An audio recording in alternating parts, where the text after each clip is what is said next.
তো হ্যালো বন্ধুরা, আজকে আমরা দেখে নেব ওয়েস্ট বেঙ্গল গ্রামীণ ব্যাংকে ডিবিটি কিভাবে লিঙ্ক করতে হয়। এখন যেহেতু ট্রেন্ডিংয়ে চলছে ডিবিটি লিঙ্ক, অর্থাৎ ওয়েস্ট বেঙ্গল গ্রামীণ ব্যাংক কিন্তু অনলাইনে ডিবিটি লিঙ্ক হয় না। এটা কিন্তু ডিবিটি লিঙ্ক করতে হলে আপনাকে ব্যাংকে গিয়ে একটি ফর্ম ফিল আপের মাধ্যমে ডিবিটি লিঙ্ক করতে হবে। সেক্ষেত্রে আপনারা কি করবেন, ব্যাংক থেকে একটি এরকম ফর্ম পেয়ে যাবেন। ব্যাংকে গেলে আপনাকে এরকম একটি ফর্ম দেওয়া হবে। ফর্মটি ফিল আপ করে আধার কার্ডের সঙ্গে জমা দিয়ে দেবেন। অবশ্যই একটি আধার কার্ডের কপি নিয়ে যাবেন এবং একটি ব্যাংক পাসবুকের কপিও আপনি দিতে পারেন। কিন্তু এই ফর্মে যেহেতু শুধুমাত্র আধার কার্ডের কথা বলে, অবশ্যই আধার কার্ড লাগবেই, যদিও ব্যাংক অ্যাকাউন্ট না দেন। কেননা ব্যাংক অ্যাকাউন্ট ইনফরমেশন তো এই ফর্মে ফিল আপ করা থাকবে। তো চলুন আমরা দেখে নিচ্ছি কিভাবে ফর্মটি ফিল আপ করছেন। দেখুন, চলে এলাম আমরা একটি ফর্ম নিয়ে। ফর্মটির প্রথমে লেখা রয়েছে ওয়েস্ট বেঙ্গল গ্রামীণ ব্যাংক।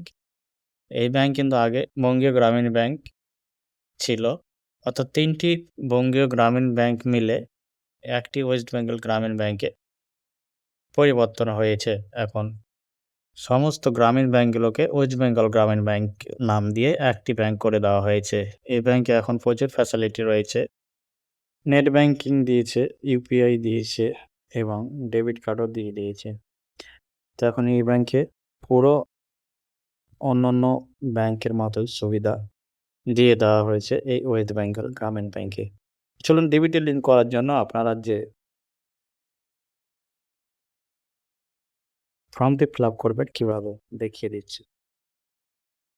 তো দেখুন, আমরা চলে এসেছি মূল ফর্মে। মূল ফর্মে আপনারা আধার সিডিং অর্থাৎ এইপিএস এর মাধ্যমে অনলাইনে টাকা তুলতে পারবেন এবং ডিবিটি সরকারি যে কোনো ফান্ডের টাকা আপনারা এই ডিবিটির মাধ্যমে ডাইরেক্ট আধার ট্রান্সফার হয়ে যাবে।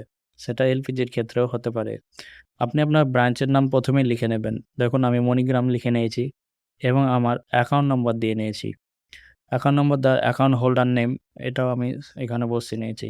তারপরে আবারও আমি এখানে কিন্তু রিপিট করেছি আমার অ্যাকাউন্ট নাম্বারটি। তো অবশ্যই আপনারা ২ বারই এখানে অ্যাকাউন্ট নাম্বার বসিয়ে নেবেন। নিচে তারিখ দিয়ে নেবেন, ডান দিকে আপনার সিগনেচার করে নেবেন। তারপরে নিচের দিকে চলে আসছি। নিচের দিকে আবারও আপনাদের এরকম অপশন আসবে, যেখানে আপনাদের একটি অপশন চুজ করতে বলবে। তো আপনারা যদি একদম নতুন ডিবিটি লিঙ্ক করেন, আপনার অন্য কোনো ব্যাংকের ডিবিটি লিঙ্ক না থাকে, তবে আপনারা ১ম যে ঘর রয়েছে সেখানে আপনারা ক্লিক করবেন এবং অ্যাকাউন্ট নম্বরটা লিখে দেবেন। আর না হলে ২ নম্বরে করবেন। আমি ২ নম্বরে করেছি, কারণ আমার অন্য ব্যাংকে ডিবিটি লিঙ্ক ছিল। পরে নিচের দিকে দেখুন, এখানে আমি সিগনেচার করে নিয়েছি। তারপরে আমার নাম দিয়ে নিয়েছি, আমার মোবাইল নাম্বার দেওয়া রয়েছে, আমার ইমেল আইডি দেওয়া রয়েছে। তারপরে আবারও আমি ডান দিকে সিগনেচার করে দিয়েছি।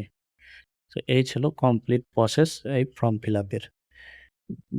তারপরে আপনারা এই ফর্মটি জমা দিয়ে দেবেন আধার কার্ডের জেরক্সের কপির সঙ্গে এবং ৭২ ঘন্টার মধ্যে আপনাদের ডিবিটি এনেবল হয়ে যাবে।